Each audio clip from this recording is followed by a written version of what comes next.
Students, कैसे हैं आप लोग। Welcome to my YouTube channel Geeta study.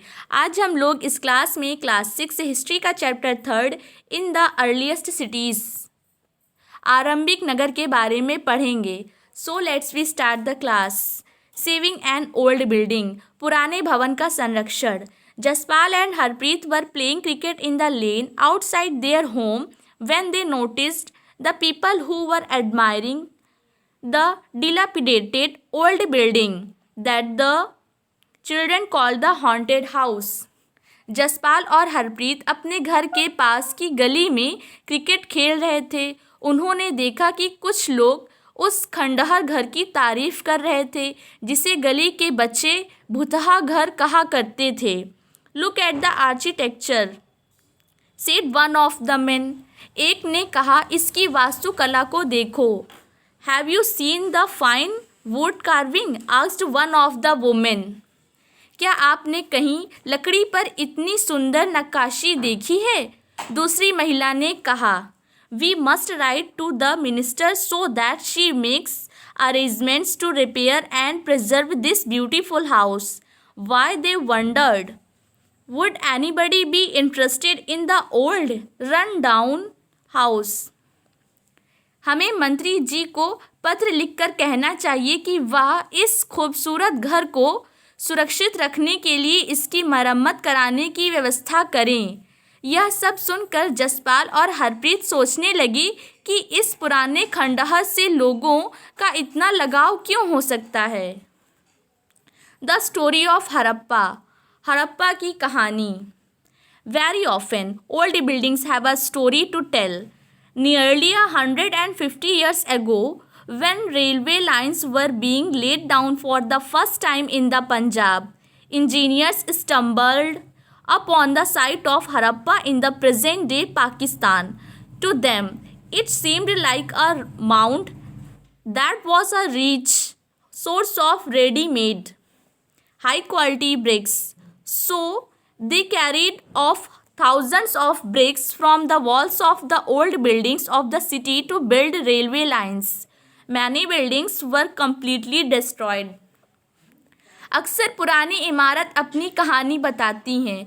लगभग 150 साल पहले जब पंजाब में पहली बार रेलवे लाइनें बिछाई जा रही थी तो इस काम में जुटे इंजीनियरों को अचानक हड़प्पा पुरास्थल मिला जो आधुनिक पाकिस्तान में है। उन्होंने सोचा कि यह एक ऐसा खंडहर है जहां से अच्छी ईंटें मिलेंगी। यह सोचकर वे हड़प्पा के खंडहरों से हजारों ईंटें उखाड़ ले आए जिससे उन्होंने रेलवे लाइनें बिछाई। इससे कई इमारतें पूरी तरह नष्ट हो गईं। Then about the 80 years ago, archaeologists found the site and realized that this was one of the oldest cities in the subcontinent. As this was the first city to be discovered, all other sites from where similar buildings and other things were found were described as Harappan. These cities developed about 4700 years ago.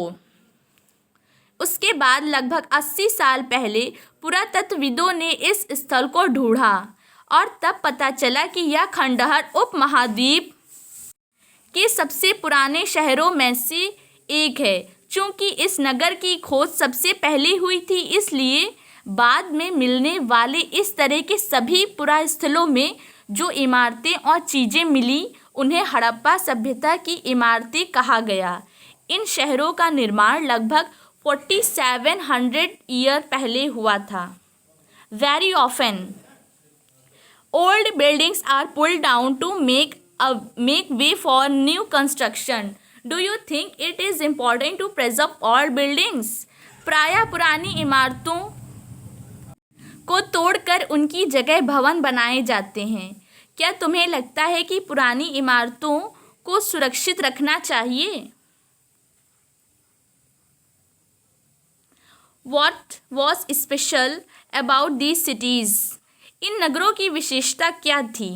Many of these cities were divided into 2 or more parts. Usually, the part to the west was smaller but higher. Archaeologists describe this as the citadel. Generally, the part to the east was larger but lower. This is called the lower town. Very often, walls of baked brick were built around each part. The bricks were so well baked that they have lasted for thousands of years. The bricks were laid in an interlocking pattern and that made the walls strong. इन नगरों में से कई को 2 या उससे ज़्यादा हिस्सों में विभाजित किया गया था.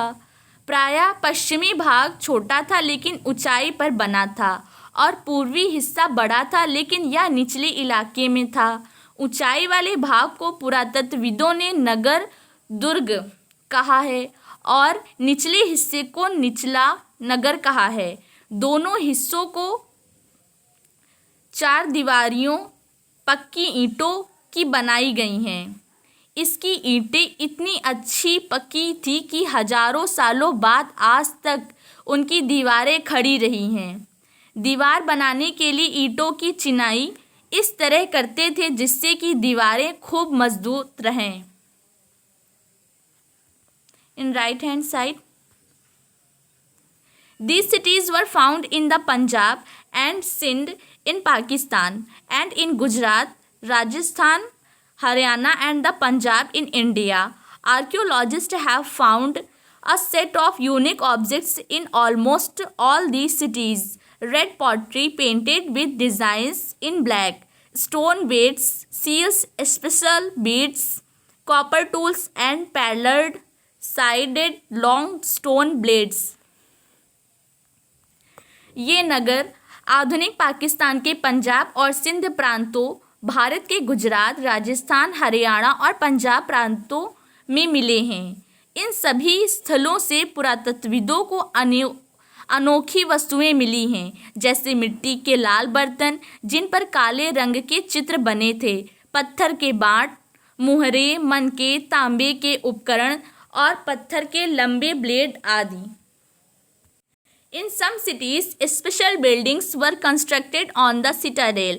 For example, in Mohenjo-daro, a very special tank which archaeologists call the Great Bath was built in this area.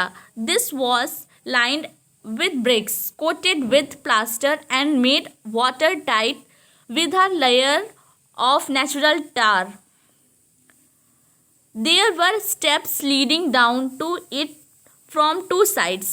While there were rooms on all sides, water was probably brought in from a well and drained out after use. Perhaps important people took a dip in this tank on special occasions.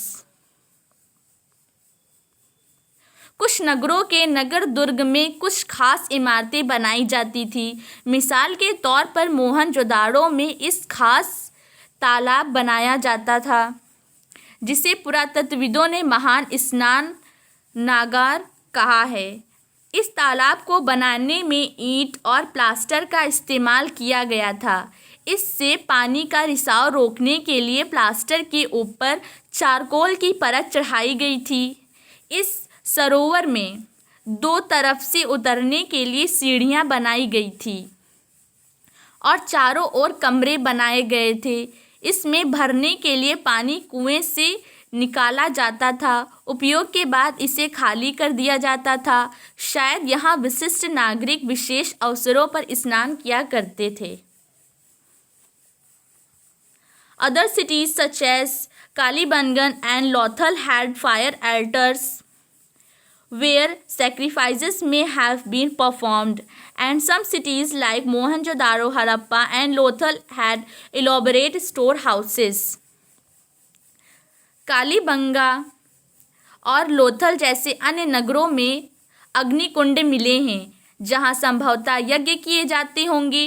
Harappa, Mohenjodaro और लोथल जैसे कुछ नगरों में बड़े बड़े भंडार गृह मिले हैं.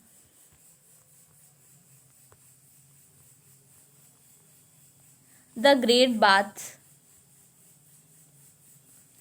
Houses, drains and streets. भवन, नाले और सड़कें. Generally, houses were either 1 or 2 stories high with rooms built around a courtyard. Most houses had a separate bathing area and some had wells to supply water. इन नगरों के घर आमतौर पर एक या दो मंजिले होते थे। घर के आंगन के चारों ओर कमरे बनाए जाते थे। अधिकांश घरों में एक अलग स्नान घर होता था और कुछ घरों में कुएं भी होते थे।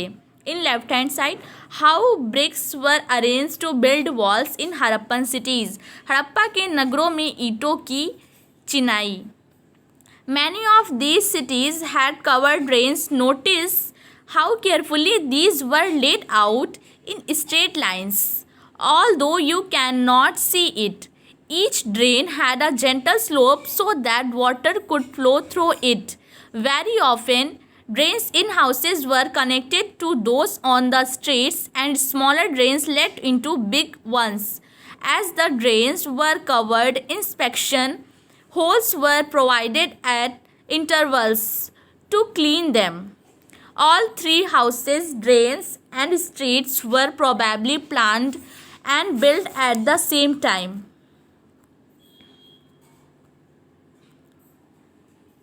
कई नगरों में ढके हुए नाले थे। इन्हें सावधानी से सीधी लाइन में बनाया जाता था। हर नाली में हल्की ढलान होती थी ताकि पानी आसानी से बह सके। अक्सर घरों की नालियों को सड़कों की नालियों से जोड़ दिया जाता था, जो बाद में बड़े नाले में मिल जाती थी। नालों के ढके होने के कारण इनमें जगह जगह पर मैनहोल बनाए जाते थे, जिनके जरिए इनकी देखभाल और सफाई की जा सके। इन घर, नाले और सड़कों का निर्माण योजनाबद्ध तरीके से एक साथ ही किया जाता था। List at least 2 differences between the houses described here and those that you studied about in chapter 2. यहाँ पर वर्णित घरों और पिछले अध्याय में वर्णित घरों में तुम्हें क्या अंतर दिखाई देता है?